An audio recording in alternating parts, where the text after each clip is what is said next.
Hello and welcome to Why Are We Talking About Rabbits? That's my acting voice because today we are joined by Jonathan Jackson, Critics' Choice Award actor, an actor who won Emmys for daytime work, also did a number of movies, Talk Everlasting. He's a lead singer for the group In Nation. He's an artist. He's cool. He's also gone through a lot and knows a lot. Today, he shares it with us on WAWTAR, why we're talking about rabbits.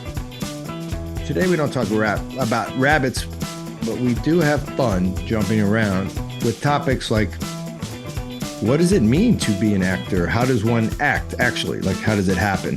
This is our Immersion series. This is talking to someone who got deep in the weeds of his profession and tells us about it, among many other things. So, do you think that this applies? It's a thing you were just made me like the truth and love continuum, right? Like, there's this move toward coercion, and in life, like we're parents, right? You raised kids. How many kids again did you raise? 3. Yeah, I raised 4. Where we're raising, they're older, but whatever, you get it. Yeah. There's this let's call it coercion. There's a move to try to push my girls into this truth realm. And then as I get more and more coercive, I notice they feel less and less loved.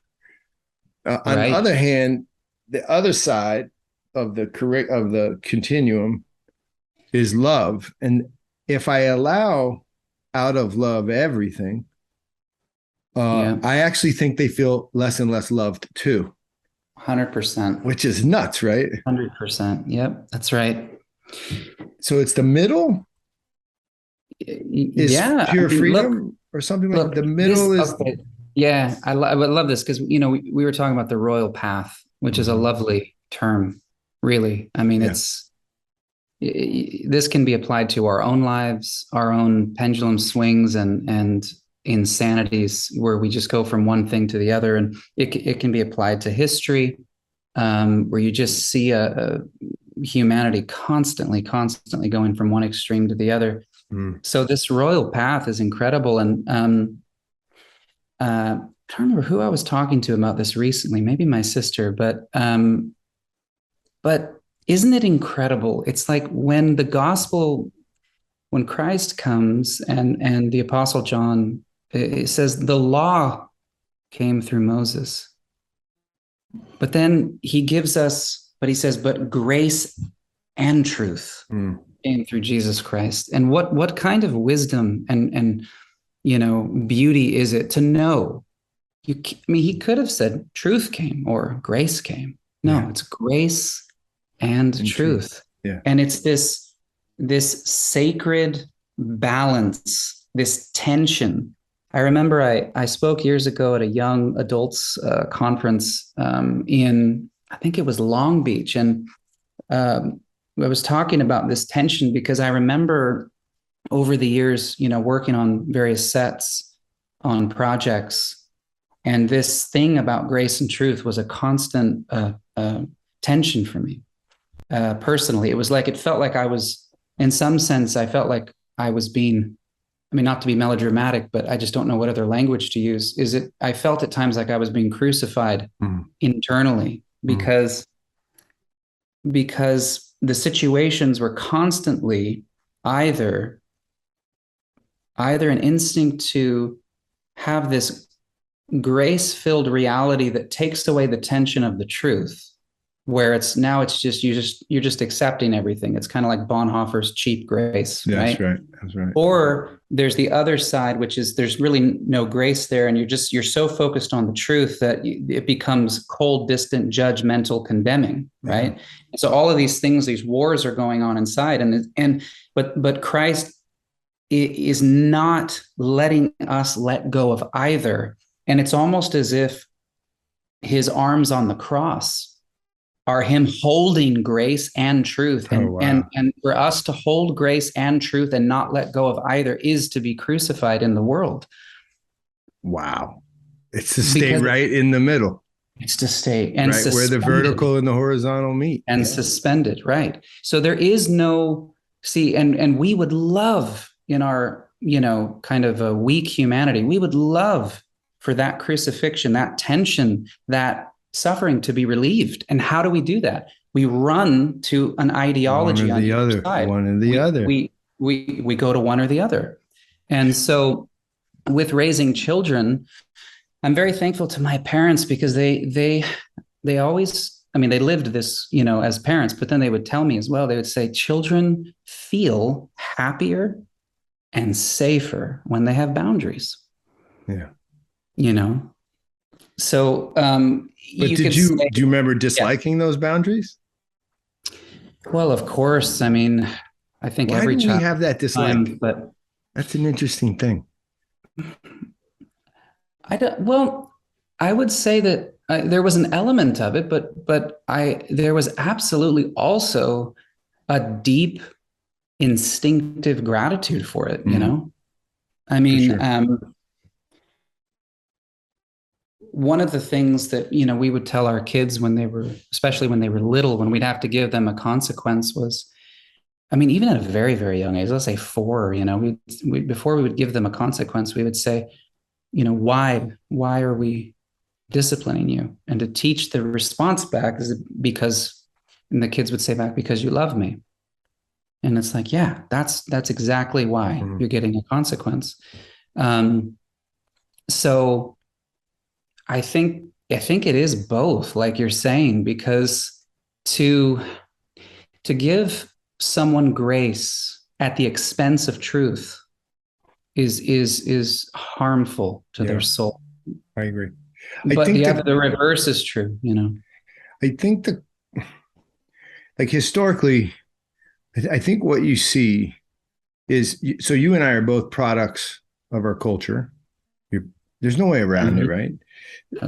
We a plant is in part the soil. And so we came up out of the soil, and I just know from being in these other soils that, I call old world on this podcast, that basically the soil is bending you already, much like, well, it's sin, right? It's you're going to imbibe something off from the middle.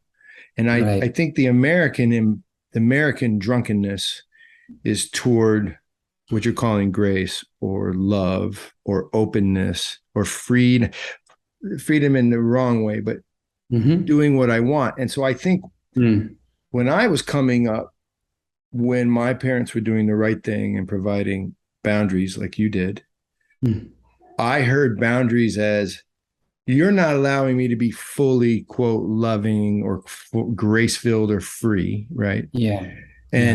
But that was my cultural inclination, because when I'm in Africa, you don't really see kids challenge the boundaries. They're not raised to do that. Interesting. Yeah. But they are raised to be really, really closely aligned. I'm talking about in the countryside. In the cities, everything's changing. Yeah.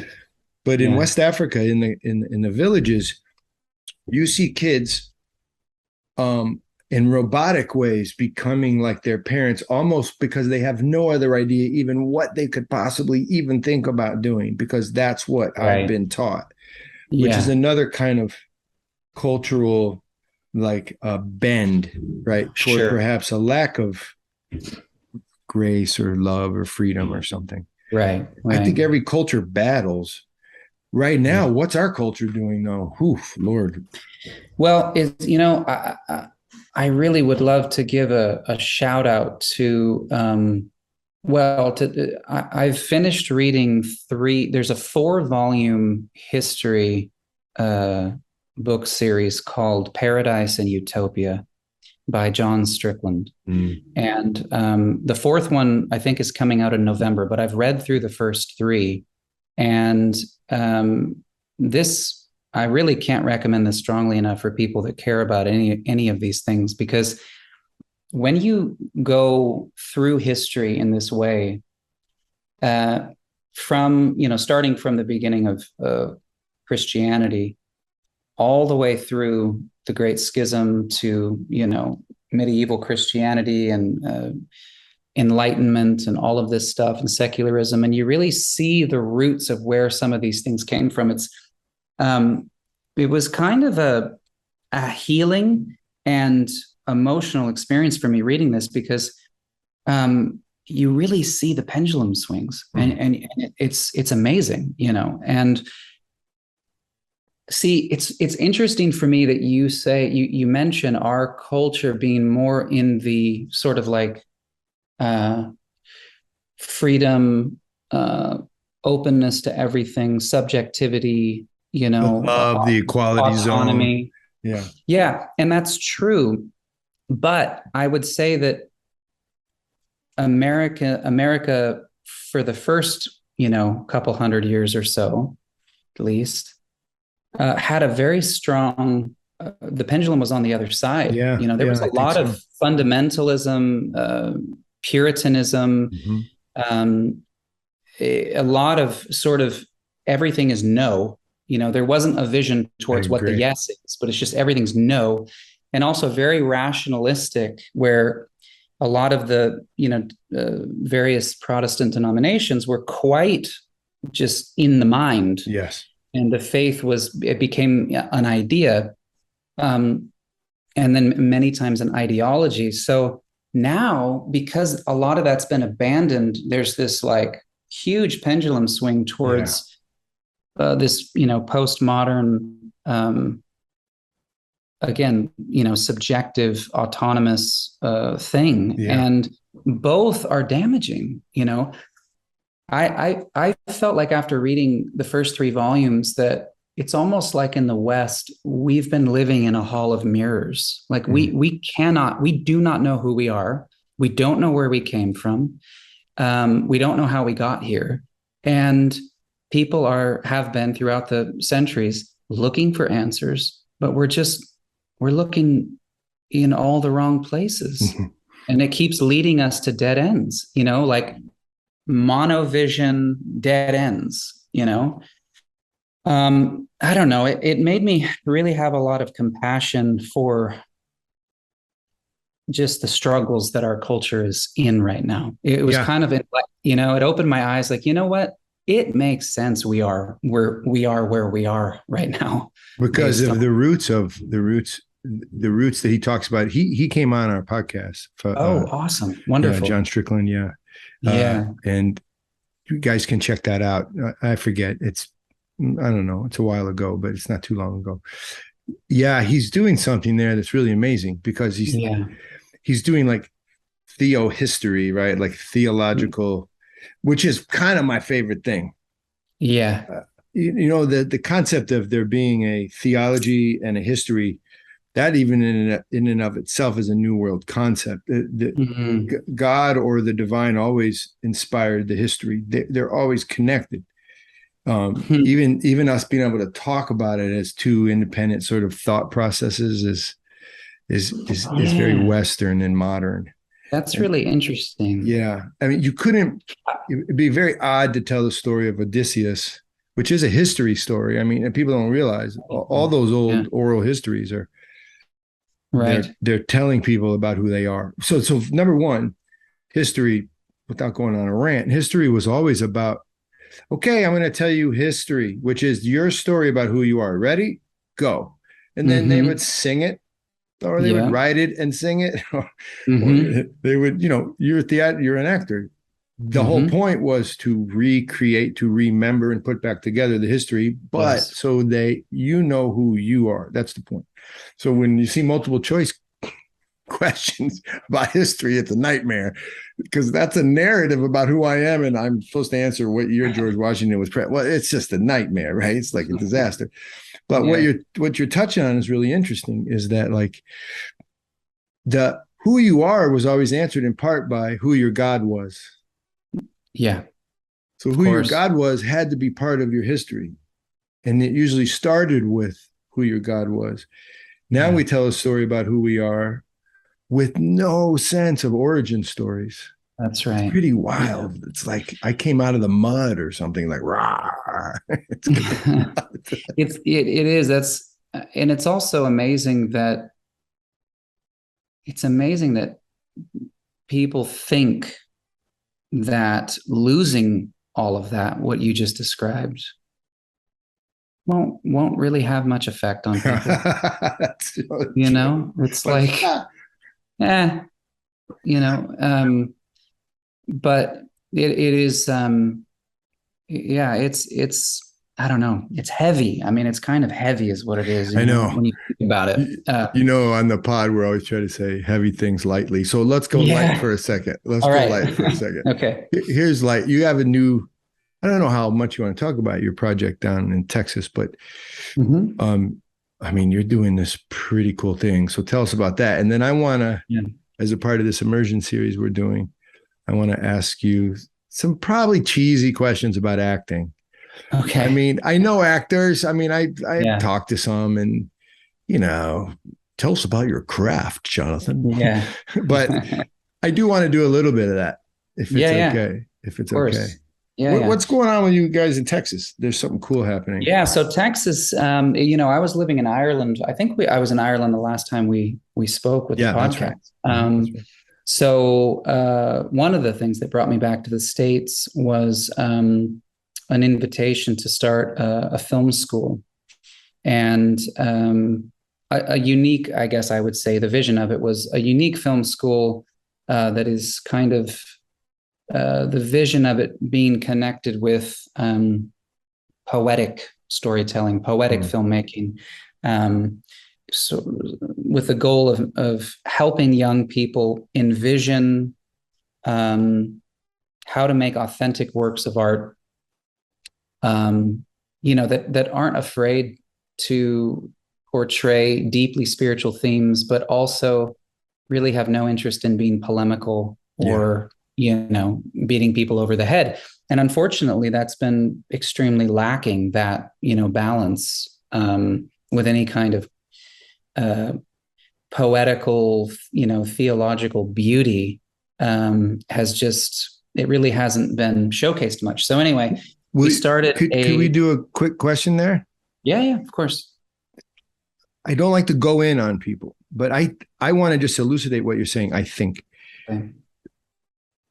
So a movie about God is dead, for example, is a movie about God that carries a bat, like, and also bam, right? Like, God is not dead, and here's the story, and also get it together. like you're wrong. Would you say that's a kind of movie? I don't know if people know who that is, what that movie is, but it's a religious movie without poetry. Is that kind of what you mean? I think that's probably fair to say. I don't like criticizing people's, you know, films, and I haven't seen it, so I couldn't say that film in particular, but just simply based on sort of, you know, temperament, tone, word of mouth, and whatnot, I think that's probably closer to some. Forgive me for putting you in that spot. I could have done it without, I mean, you get what I'm saying. There's a series of movies like this. I do. There's a series of movies like that, and so you know, and that's right. It's sort of a message-driven form of storytelling, lacking a lot of nuance, lacking paradox, lacking it's a very different motivation and execution. You know, here's a fascinating thing. I thought about this quite a few years ago. I was looking at, let's say, Mel Gibson, who I consider to be an absolutely genius filmmaker, you know, as a director. Let's say in the literary world, Tolkien, C.S. Lewis. Okay, these are very very thoughtful people making, I think, high works of art that have also been consumed well by the public. And it's interesting to me that most of the people that I can find that are creating these kinds of works of art that kind of stand the test of time and all of this, they're all liturgical. They've lived a liturgical life. They've lived their Christian faith has been surrounded by art, surrounded by beauty, by nuance, by an acceptance of suffering and transformation kind of coexisting, and mystery and all of these things. And I do believe that, the more kind of rationalistic, what's that word? You're kind of reductionist, I guess, like a rationalistic reductionism where you're pulling everything down to its very basic idea, and you're losing paradox, you're losing mystery, you're losing poetry, and then you try to make a work of art. Well, but art is all of those things. Right. Art is a mystery. It is a paradox. It is poetry. It is so, and the good news for me as an artist is that, ancient Christianity from the very beginning, both theologically and sort of, you could say, maybe practically in terms of how it was being lived out. It's like there was icons in the catacombs, there was, and how central is music, how much of the divine liturgy is sung, and the poetry, just the sheer poetry of the hymnography is mind-boggling. Do you think that polemic? So, like, I love a good argument, and I think I'll make one or now and then, but I can't remember a polemic, a movie that stuck to the argument that ever did much to actually change anyone's mind. It's sort of, it doesn't mean that an argument is not necessary at times. I think you can defend something beautiful rationally. But I don't think it changes the heart. I think it might query the mind. I don't think it changes the heart, which I think true faith, true religion is, that's what that is change a heart. But so you're going to make movies this way. And then now, are they, quote, Orthodox movies? Probably not. That's not how you would think of them. No, certainly not. I mean, there's two ways to look at that. One is to say they're not looking to make, quote unquote, Christian films or Orthodox films in the way that most people in the world think what that means, But when I look at Tarkovsky's films, for instance, or many of Terrence Malick's films. I was just going to say Malick. Yeah, those, for sure. Oh, dude, Malick is, forget about it. See, to me, he's probably the most Orthodox filmmaker.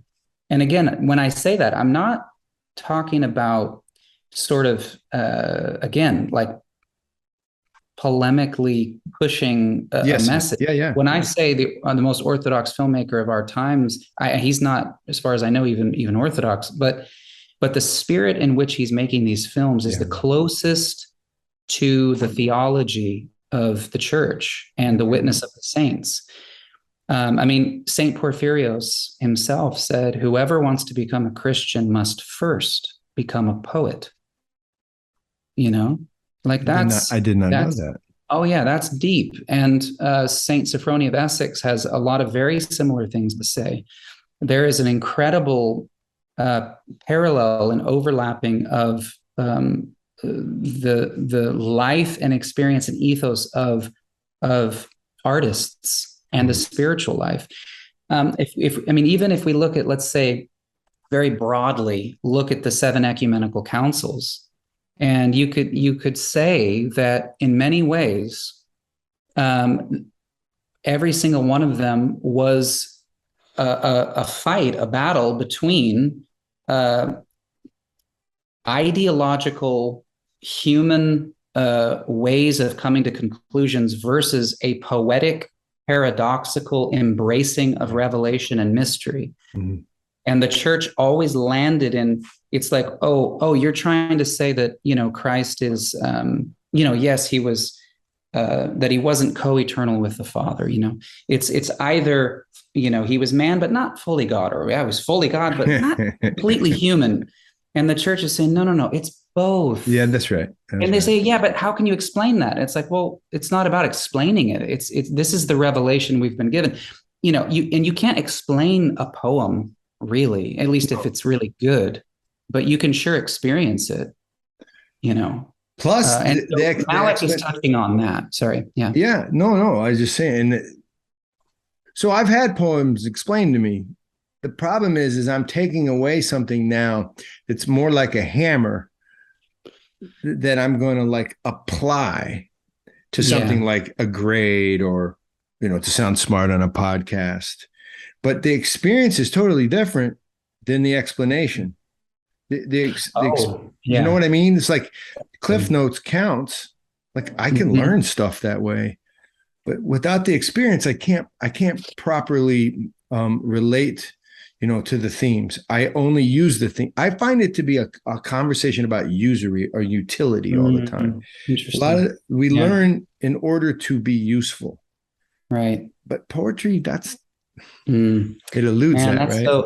That's so interesting that you say that. Yeah, because there's some level where, again, poetry exists and when I'm saying poetry, I'm not talking about poems. I'm talking about poetry, including poems, but including, a film can be a poem. Yeah. Music can be poetry. It's kind of, I'm talking about more of a central thing of something that is both experienced and beyond our full comprehension. Mm-hmm.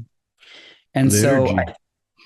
yeah, exactly. I mean, there's no end, man. That's the thing. It's like, and what you're expressing to me, it's like we can't forget that is part of the foundational paradox, the very, very important paradox, which again would be the essence of God is unknowable. Yeah.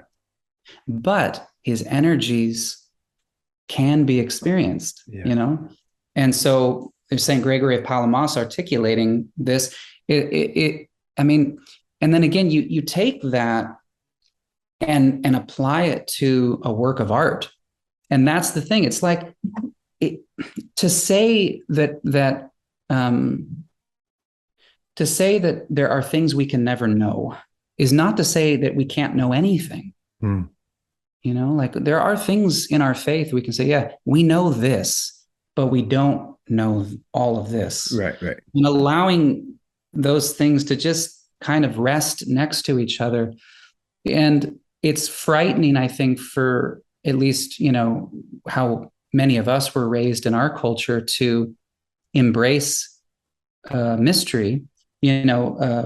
Our beloved priest who catechized us began with apophatic theology. It began with like this, what we don't know. And at first glance, that can be a little frightening, but in the end, it ends up being the most beautiful, freeing thing because there's a sense of, oh yeah, that's right. Because if this is God, it's inexhaustible. Yeah. And if God is love, it means love is inexhaustible. And it means, okay, well, that means that when we're in heaven, it's completely dynamic. It's not a static. That's right. And that's beautiful. That's a lovely. It also really changes the way we think about end of life. It's not really end of life. It's really like a threshold to another dynamic existence, which is pretty wild because that means I still won't know.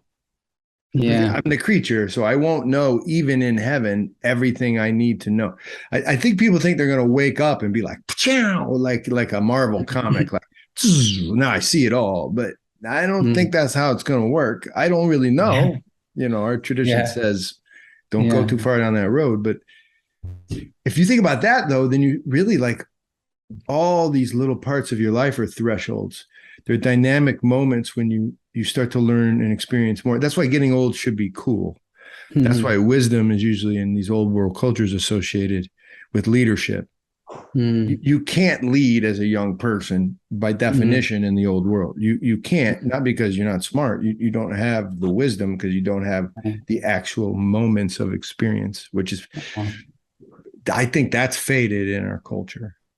For sure. But what you just said, John, about the life and existence being this kind of series of thresholds, that's really amazing. I mean, that's for me, that is a beautiful way.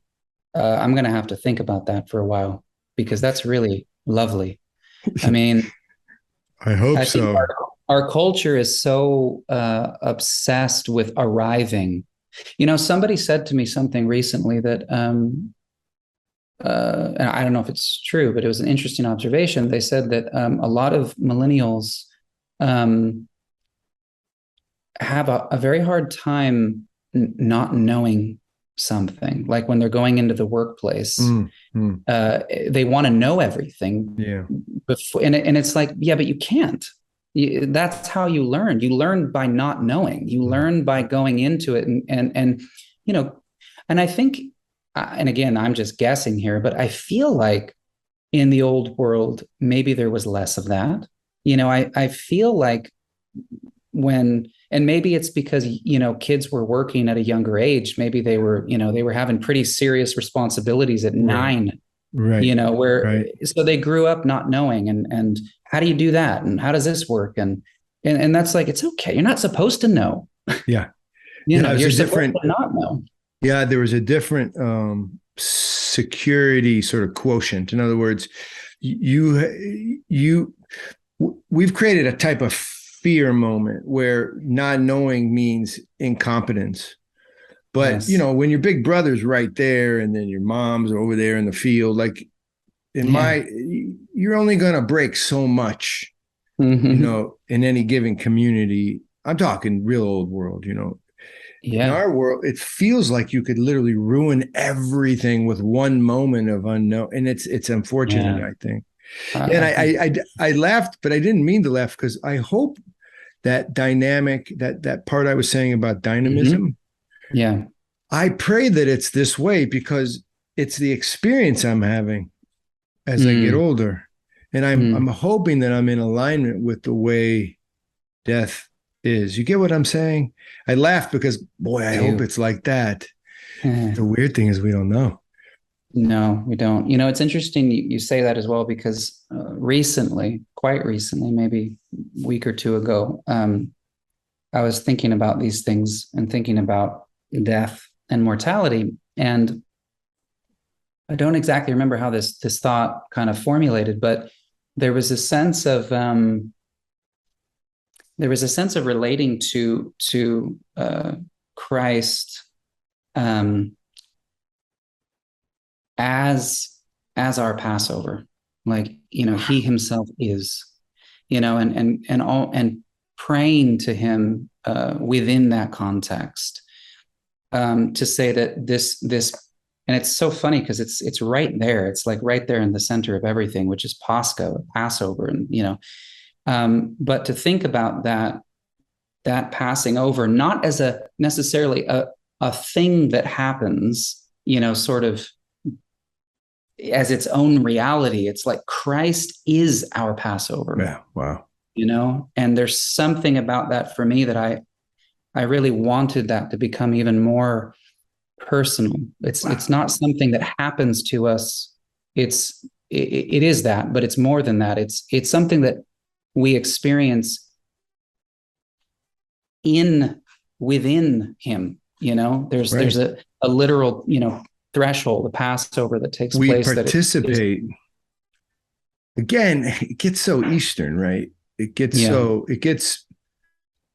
but it's not Eastern or Western. It's sort of like, I find as I get older again in our faith, it gets more scientific for me. What I mean is it becomes more logical. It wasn't logical when I was a convert. It was like a giant set of mysteries, but the mysteries become more logical as you get older. In other words, like, I really am my mother in some way. Like, it's not like, oh, that's cute. No. Yeah. Like, I see my skin starting to look like hers did. And it's not that I am talking in analogies. I'm talking about realities. I am my mother, but I'm not. Right. The grass is the soil, but it's not. Like, my hair is my scalp, but it's not. Yeah. And then you start to realize Christ is man and some. And like, how does it all work? And then you start to realize that scientific part is in recognizing the paradox, not the other way around, not in trying to undo the paradox. Right. Yeah. You're not trying to, well, that's just going to be fixed. I'm going to fix that paradox. Yeah. I find science tries to decode everything and then kills it on some level. And that's the film school on on some level is trying to put it back Yeah. together. Yeah, exactly. I mean, that's sort of that's the vision of it, which is a restoration of beauty in the realm of the vision of artists, and really wanting to. It's in many ways, I would say, it's a launching pad for someone who feels a deep, very deep, clear vocation towards the arts. Yeah. And because it is a film school, but in reality, it's the art of storytelling. And so that's something that I have wanted to sort of emphasize, because it's not really meant just for people to say, I want to be a filmmaker. It's like, if somebody wants to be a writer, if somebody wants to learn about, whether it's books or screenplays or storytelling or theater or whatever, or if somebody wants to be an actor or music, because there's a whole, course on the mystery of music and sound in cinema. But all of these art forms educate each other. They all connect. And so I would love for more filmmakers to come from this, but I would be just as happy if more screenwriters came I from see. it. That's nice. Because that's what we need more. Initially, I think what we need, we meaning just generally speak, like in the world, I feel like the first thing we need is more poetically conscious writers. That's the first step. They're out there. Yeah. Let's hope they get there. Let's do this for 1 second. Let's take a quick break. Thanks for coming on and listening to this podcast with Jonathan Jackson today. This commercial is for First Things Foundation. If you've been watching us, we're in a bit of a push. What do they call it? A something-a-thon, a cash-a-thon? No, not really. I've been yelled at by a lot of people that I do not do a good job of reminding you guys that this podcast is meant to help us spread awareness and raise funds for our work. And what do? We send people to find amazing people and then facilitate amazing projects in the world's most impoverished places. And we would like you to donate. Monthly, a little bit or a lot, each month on our website. Become a donor. Please support First Things. www.first-things.org. Go down this rabbit hole with me for a second as an actor, accomplished actor, good at your job. Let's put it that way. Really good. You're immersed in act. I don't know. Walk us through what happens in terms of immersion. That's what we do in First Things, right? We immerse. So we have this whole vocabulary around this, and I won't get into ours. I want to hear about yours. What happens when your line comes, or what happens as you're preparing, to walk on stage or, into the camera? Is there an immersive moment? Are you lost for a minute and not yourself? Describe for us the best you can what that means, that moment when you're acting. Yeah, I mean, it's multi-layered, I think, and it's also changed a lot over the years, because I started when I was 11. So when I first started, I was just like a sponge soaking up everything I could from everyone around me. And I hope I'm still like that to some extent, because I don't ever want to harden and block that out. But especially when I was a kid, it was just question after question after question. And why is this happening? And how do I make this transition? And there are obviously a lot of different acting methods. And so immersion is it's an interesting topic, because, the most sort of famous thing that people talk about is method acting, where people do different versions of sort of quasi becoming the character for a certain period of time, whether they, adopt an accent and speak with that accent on and off camera for, 6 months, or, Daniel Day-Lewis, for Last of the Mohicans, went and lived in the forest for months or whatever. And, stories like this, that's a kind of immersion, which is very intense. Obviously, there's many examples of it reaping wonderful results in terms of incredible performances. But there are also many instances where this method of immersion, of method acting, has also led to people's psychology and lives being tormented and kind of falling apart. Yeah. Because there's an immersion that leads to a kind of disintegration. And so at a young, and so at a young age, I was really thinking about these things deeply. I was thinking about, okay, how am I going to do this without damaging my soul, without losing myself, and I ended up doing a lot of fairly dark roles in my teenage years.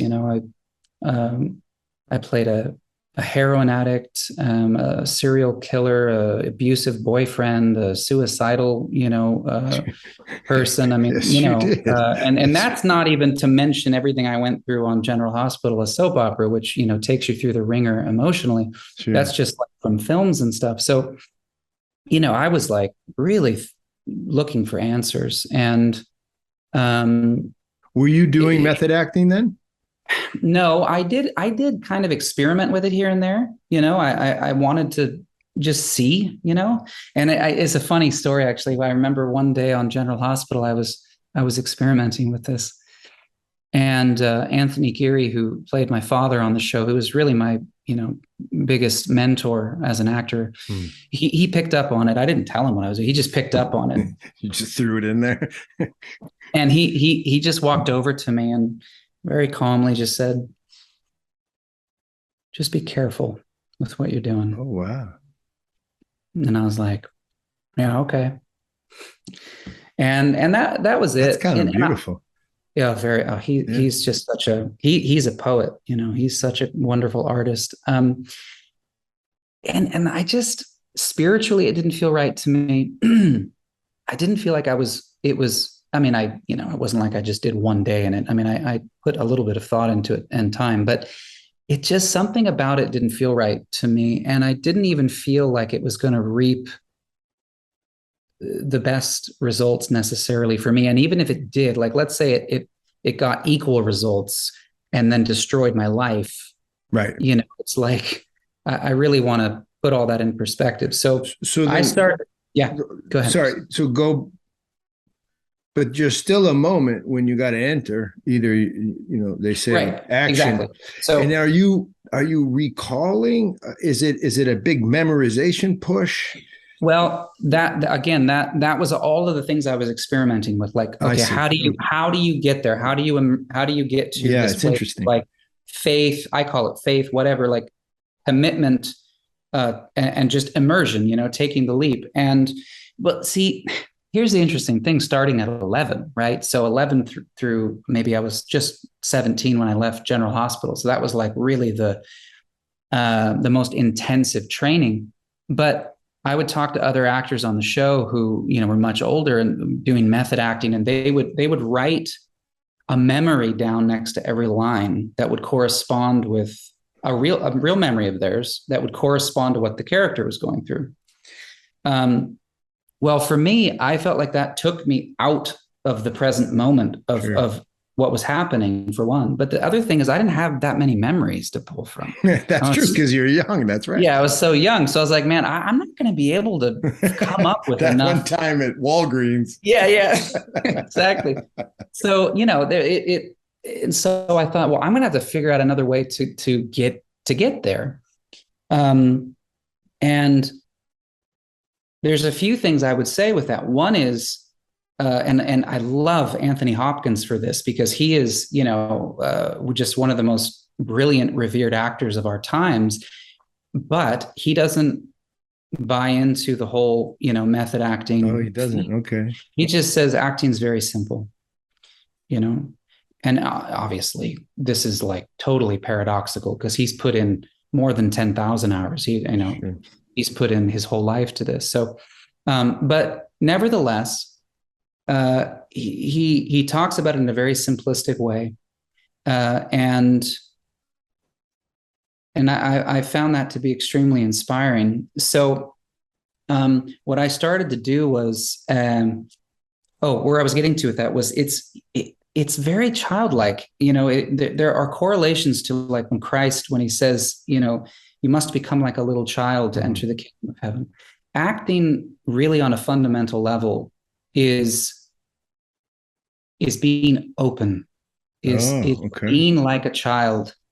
And then what I started to realize as well is that the most profound element of it really is empathy and compassion. Really? Yeah, because so for instance, when I was playing a heroin addict when I was like 17 years old, instead of trying heroin and, tormenting myself, I was able to speak with recovering addicts. I was able to do, research. So I understood the physicality of withdrawals and all of that stuff, the emotional stuff. But when it came time to performing it, what happened over the years was I started to relate it to Christ and say, instead of being self-focused, I want this performance to somehow kind of be turned into a prayer, to be turned into intercession. So it would be this sense of, this representative suffering of a young man whose life is, in danger, and a mother pleading for his life, wanting this representative suffering to be an act of empathy and compassion for the world, right? Mm-hmm. Because ultimately that really is what art is. That's right. It's an immersion into the human experience, the common humanity that we have, the common pain, the common tears, so it became like, well, I've never gone through this, but that doesn't mean I can't feel it. And you can't get us to feel it.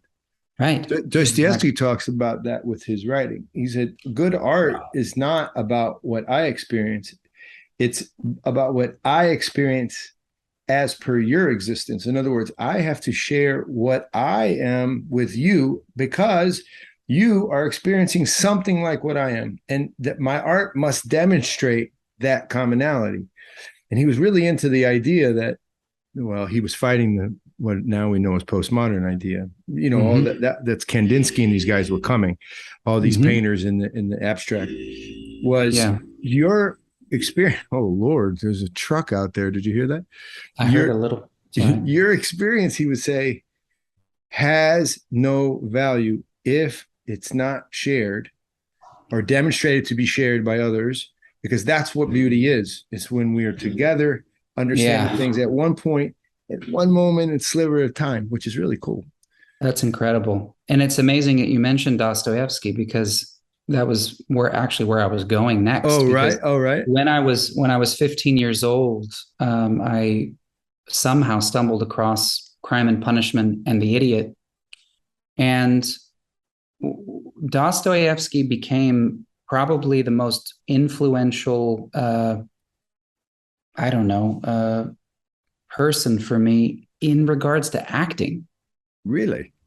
Yeah, because his embracing, his, let's say, genius at portraying human paradox, the psychology of people, the complexities, the absurdities, the things that people say and do in the strangest moments. That became such a wonderful place for me to dig into, because, plus it helped me because because he was writing about pretty dark things, right? Yeah, that's right. Mm-hmm. And so I was portraying some pretty dark things. And so I was looking for people throughout history that were willing to write or act or sing about things that were very honest and real, but we're doing it from a place of hope, ultimately, that's right, or at least showing the consequences of, sin. So, Shakespeare, for instance, the Shakespearean tragedy can be an incredibly awe-inspiring thing to witness. It doesn't leave you depressed. It leaves you changed. It leaves you enlightened around not wanting to become that, whatever that is. It's familiar, right? Though. I always, the students, when I was teaching high school, would be like, oh, not that. What's that got to do with us? That's from, but those are the most familiar themes in the world. I mean, King Lear, Hamlet, these, sure, they're kings from the past or whatever, but they're the most familiar characters there are, if you're honest with yourself. Yeah. Because you have that in you. You have the ability to slay your family, Yeah. And talk about, paradox and complexity and beauty. I mean, my gosh, the poetry and the elevation of the language is astounding. But, there's a reason why those plays have stood the test of time, because they have rooted within them all of the things that a real work of art has. And so, I don't believe any work of art, whether it's a painting or an album, a song, a performance in a film, what have you, a dance. I don't think any work of art can be truly performed, executed, experienced on the level that it's meant to without this sort of self-emptying immersion. Nice. And I do think we have to be careful, though, because you can immerse with the darkness. You can give yourself over to, take it all the way back to Greek tragedy when, the actors would give themselves in an actual ritualistic way to the god, let's say Dionysius, or, we talked about this is right. That's right. Right. And so and they would experience these ecstatic things where they're like possessed, a possession from. And so you can tap into, you can become immersed in that dark energy. I have no doubts about that. And that was what I was really wanting to protect myself from, so to say, I want to experience immersion, and there is a self-emptying reality to this, but I don't want to lose myself and then graft into something dark. I want to lose myself and graft into the light. But what you find in the light is a suffering God-man. Wow. Who is weeping and bleeding for out of compassion, co-suffering, out of, so that's what you find in the light. You find people like Dostoyevsky who are just, bleeding their works of art into the world. So to be immersed in the light is not like little cherub angels and fluffiness and, protecting yourself from the dark in that sense. No, it's being willing to suffer, but suffer, join with the sufferings of Christ. And I think that's kind of central. You're making me think a ton about the process of our work with the field worker who leaves for 2 years. The idea is they live at the cultural, quote, poverty level, whatever that is, of the folks that they go to serve. So poverty is not really relevant here in terms of money, but it's a very fundamental change in lifestyle. It's an immersion. And then the immersion takes on the cultural attributes of the place. So the Georgian Republic, you start to learn Georgian, you start to live in these very communist style apartment complexes that are kind of ugly, or you live in a mud hut, or you live in a family abode in Guatemala. Long story is, because you really reminded me, is there's sort of two characters. There's two types of characters we see in our work, and this applies to Peace Corps too. You get the character who lands but never immerses I would, something like in acting would be like just memorizing the lines and then moving on. And Yeah. they're standing in the place, but they haven't entered. Then you get the other characters who go all the way in. Yeah. And what they're really actually trying to do is lose the person that they landed with. They want to lose that person to a brand new entity that wears the African clothes, speaks the language perfectly, never comes out of the forest, like I'm all the way in. And both of those extremes, that's not where we find our best field workers.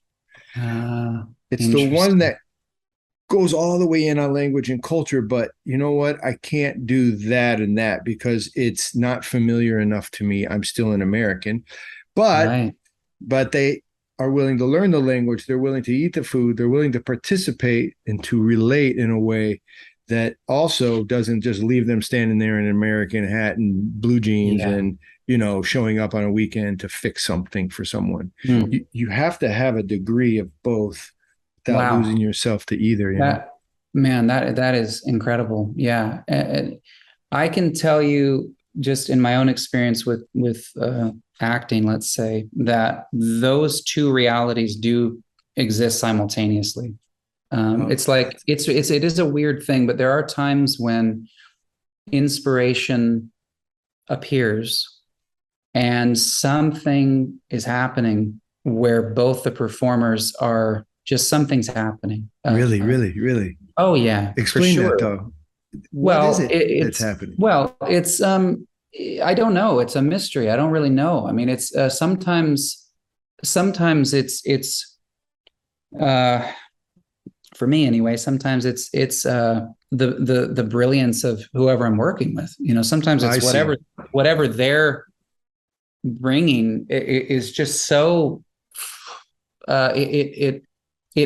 their performance makes my performance. I see. And maybe hopefully vice versa to some extent, but it's a powerful thing for two artists to trust each other to that degree, to be willing to take risks together and go there and, emotionally and creatively.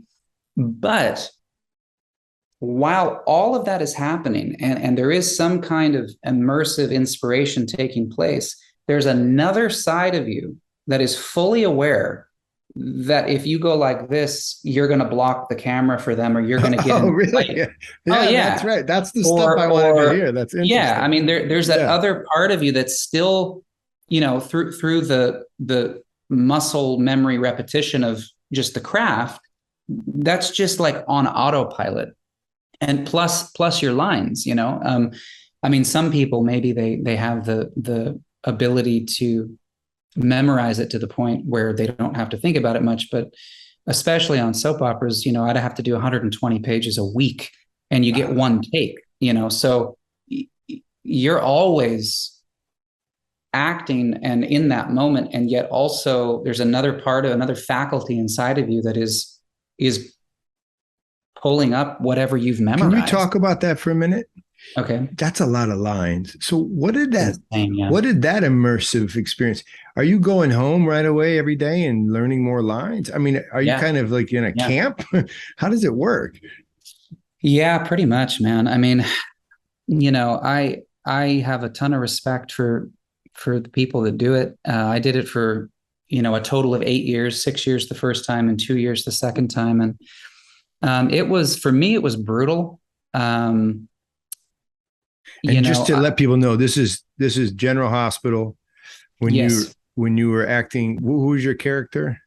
I played Lucky Spencer, and Luke and Laura were my parents on the show. That's when I first started as a kid. I remember this from my mother. So, yeah. So is it every night you're memorizing? You must have. Wow. Oh yeah, pretty much. Like the good thing about the job is because it's so fast when you're filming. You could get through, let's say you had 8 scenes that day, 10 scenes that day, whatever. And you could be out of there in 4 or 5 hours because they have another 60 pages to film while you leave and go memorize for tomorrow. But it's this it can be, if you're one of the main actors who's being worked a lot, which for some reason that happened to me. So I was like just being kind of demolished on an emotional level and mentally, staying up till 1, 2 in the morning, trying to get the stuff ready.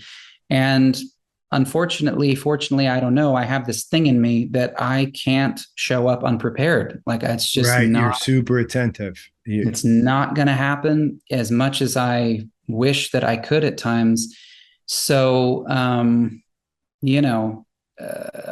I would do it. It's like they would, the first week I came back after being away from the show for 10 years, I came back and I had 10 shows to film in 5 days. And I think it was about 150 pages just that week of scenes back and forth.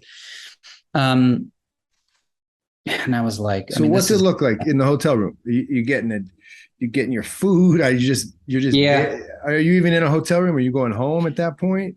When I went back to the show, I moved back to LA. So, so you were right there. Yeah, we were in a house, but I had young kids. And it was tough, I mean, it was, look, I would have stayed longer than 2 years had they not really pushed me that hard. And I told them that probably 6 times. I said, listen, I'm being pushed too hard. I will leave. And they just, for whatever reason, couldn't figure out how to rein it in.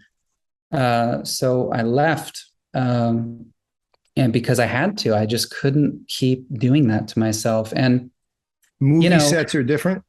Movie sets. Well, they can be. They can certainly take you to that point of utter exhaustion, but it's different. What's different about it is the amount of pages you're filming is like 2.5 in a day, maybe up to 5, depending on if it's like a lower budget film or whatever.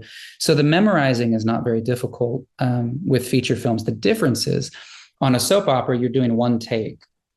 So if you have emotional scenes, then, hopefully you just nail it and you move on. Mm-hmm. On a film, you have to do that same scene 30, 50 times throughout, a 14, 15-hour day or whatever it ends up being. And that gets exhausting. They shoot it that often, that many times. Oh, yeah, man. Oh, yeah. Just like, you shoot the wide angles, you shoot the mid angles, you shoot this part of the coverage, that part of the coverage, and the close-ups. How do you keep it fresh? Some people don't, obviously. But yeah, I mean, see, that's the other discipline with filming. And so Anthony Hopkins, for instance, another thing I love about what he said is, he said, look, and he can afford to do this because he's Anthony Hopkins, but I love the concept, which is, he said, I don't do more than 4 takes. Get me out of there. To be honest with you, in my experience from my temperament as an artist, I don't ever want to do more than 4 takes ever of anything, because it's unnecessary. Right. And it's only going to get worse. That is brilliant. I think this about writing too.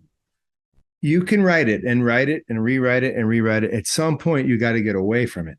Yes. You can't see it anymore. Yeah. Same, right?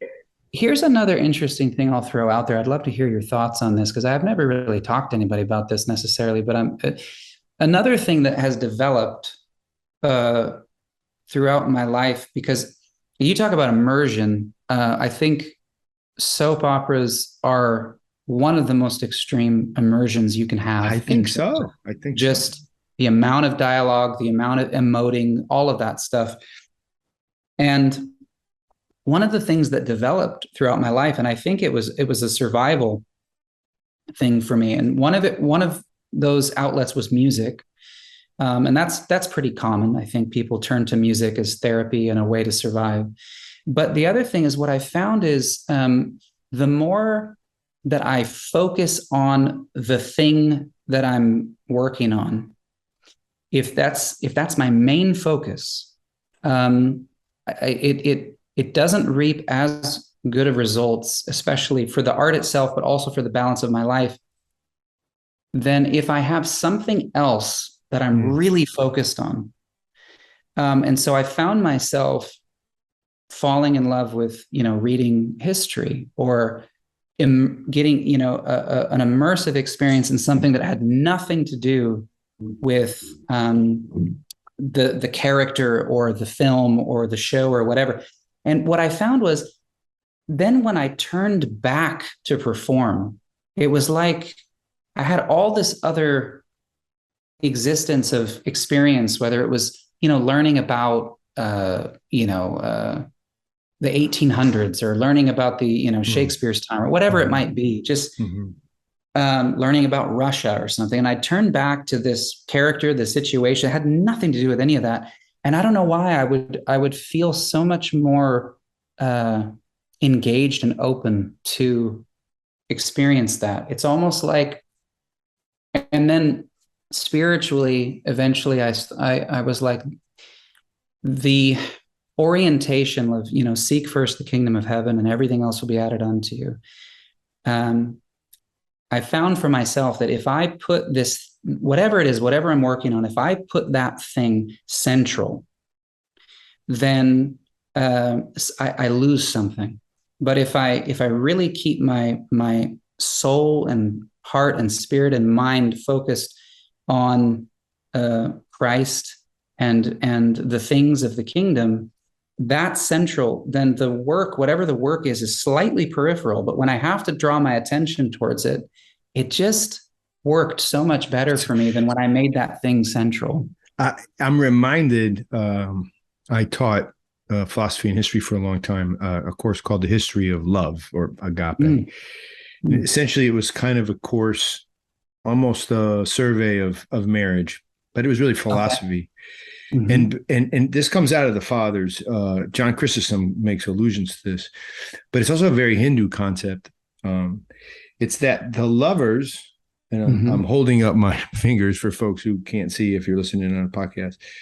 Lovers who are focused on one another, they create a bond of intensity, but the bond itself is super, super fragile until a third bond is introduced, which creates the triangular concept where when the lovers have a third focus, which of course would be God in both Eastern and Western Christianity, the focus then provides a proper undoing of the intensity between lovers.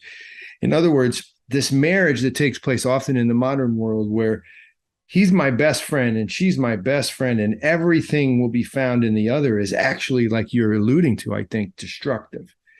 It's actually a single focus that lacks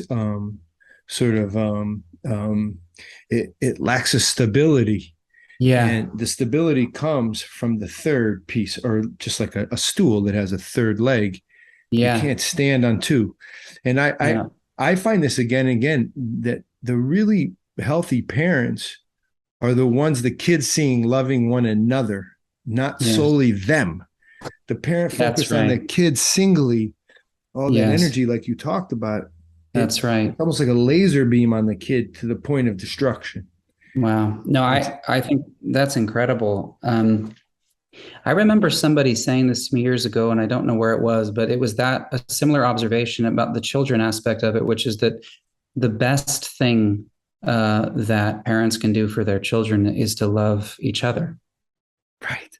Right. And that's incredible. And it also reminds me of C.S. Lewis's book, The Four Loves, where he really goes into kind of the difference between eros, erotic love and friendship love and all this kind of stuff. And he talked about eros, where the faces are turned towards each other. And then friendship is when they're turned towards something common. Something common. And that reminded me of that. It's like, so you have to have both in a marriage. You have to have both, but if you just have one or the other in a marriage, it's not going to work. Friendship is the outcome. Friendship is the outcome, and love is the outcome of marriage. You don't have to have it going in. Of course, now I sound like some old-fashioned crazy person, but I mean, I didn't, I think I had a lot of eros, a lot of lust going in, and 25 years later, it flowered like love and deep friendship. These are all blessings too, man. I didn't do that. You know what I mean?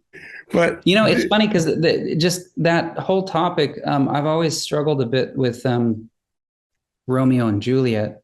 Shakespeare's play, because oftentimes I feel like in our culture that story is held up as the epitome of love. I know. And I've never, for whatever reason, I've never been able to connect with it on that level completely, because but what you just said, it articulates it a bit. It just, for me, that story is, I mean, there's depths, there's paradoxes there. So I don't want to say it's only this, but there's an element of that facing each other to such an extent, with, and they did seek out the friar, they did get married. And so there's an element of that adding, the triangle, but it was pretty weak, it was kind of, and it ended up being this sort of like self-destructive thing. And, so you did have trouble with that even younger, like you kind of recognized that wasn't your icon, even young. Oh, yes. I mean, I went through some experiences of heartache and pain that really woke me up to that. I remember very specifically when I was a teenager realizing that there was a book called The Sacred Romance that talked about the soul of the Christian relating to God. Well, I guess the story of the Bible as a sacred romance, right? Well, for sure. It's the wedding feast, it's the bridegroom, and the church is the bride, and all of these things. And but it goes very deep. And so I remember the moment where I realized, oh, I didn't know that too belongs to God. I know. I didn't know it either. Yeah, because I was already very committed to my faith and focused and whatever. But I thought romance and love and all this kind of stuff was kind of separate. It was its own. It was over there. I know. It was over really there, messed right? me up, though. It messed me up too, and it messed me up because I could not help but go over there. I mean, it's not possible that I wasn't going to go over there. Now, for me, it's possible. Maybe you can monk up and handle it through your 20s, but I was going there. Yeah. I needed to know it properly. I needed to know it properly to prepare. And I wasn't, at least I wasn't taught it, because it was just like you said, it was a separate entity. And I don't think it is taught very often or very well. And even to this day, when I have the blessing of communicating with, some of the fathers on the Holy Mountain or other monasteries, and it amazes me and inspires me how oftentimes they will say that if divine eros isn't present in one's relationship with God, there's no way for it to persevere. It's funny because externally it looks like it's all asceticism, meaning denial of self, but in reality, it's actually that they're saying yes to something so much more. Right. As St. Paul says, it's always yes, in Christ. Say it again. Forgive me. Where St. Paul says, it's not yes and no, but it's always yes in Christ. It's and that's an incredible thing for celibate ascetics to say, no, the real truth is it's divine eros. And because they're not cutting out the sensual. Now, right. This is right. People don't realize it, because first of all, there aren't many ascetic traditions within Western Christianity. So it's not like somebody's bad or good. They just aren't aware that there's a whole conversation to be had about asceticism. Right. It goes way beyond oh, he left so he doesn't get married or something. It's a deepness. But sensual, they're not chopping off one of their senses. Right. They're actually enhancing it through the spiritual life. Think about that, though. That's wild. In other words, the thing I was always after and still very thankful for, my sensual relationship, that thing can actually be enhanced far beyond the thing that it's short of what it can be. Whoa. And I can get there by not doing it. What? That's crazy. Right. That's a paradox. Yeah, it is a paradox. And then I also think that even taking that same principle in mystery, that the monastics live, um, uh, and relating that towards marriage in the world, I think there's a conversation there that needs to continue to happen, because our culture is very focused on, it's almost like equating, if I have a desire, that means it's good, Yeah. And there's, oh man, here's another thing that this is a slight, maybe, I don't know. You can help me connect this to what I'm saying, but I was reading Chesterton recently. I think his book Heretics, and he's just such a wonderful poet and writer. But one of the things he said in there, in essence, was nothing is actually romantic until it can't be undone, until it can't be revoked. Wow. I don't know that. That's fascinating. Yeah. It's only romance when it can't be revoked. Think about Lord of the Rings. Think about all the great journey stories. It's when you've given in and you've decided to take that step that all the romance begins. You're right. Yeah. You're right. Marriage is for sure, right? 100%. Oh, well, exactly. I mean, whether it's marriage, romance in the larger concept, whether it's one's, dedication to Christ or to a particular path, it's romantic when it can no longer be revoked. And he would also say brilliant things like the most dangerous thing is orthodoxy. People think of tradition as the most safe thing. Well, no, it's really the most dangerous thing, to remain faithful. That's right. Orthodoxy. It's because it's the opposite of the lukewarm. Yeah. You spit the lukewarm out, but something super hot and zealous that's animating you. Yeah, that's a difficult. But I think where I was trying to maybe get with that was this sense of that, myself included, our culture needs to be reminded and needs to magnify what romance really is, what love really is, to have a vision for it. And so with young people, when they're looking at the culture of just sleeping around, multiple partners and all this stuff, and maybe someday I'll settle down and get married, versus, the more traditional Christian perspective, which is to, save yourself for your marriage and for your spouse. One version of that can be, you have to just deny yourself. And it's this like fear-based, fundamentalist kind of legalism of performance.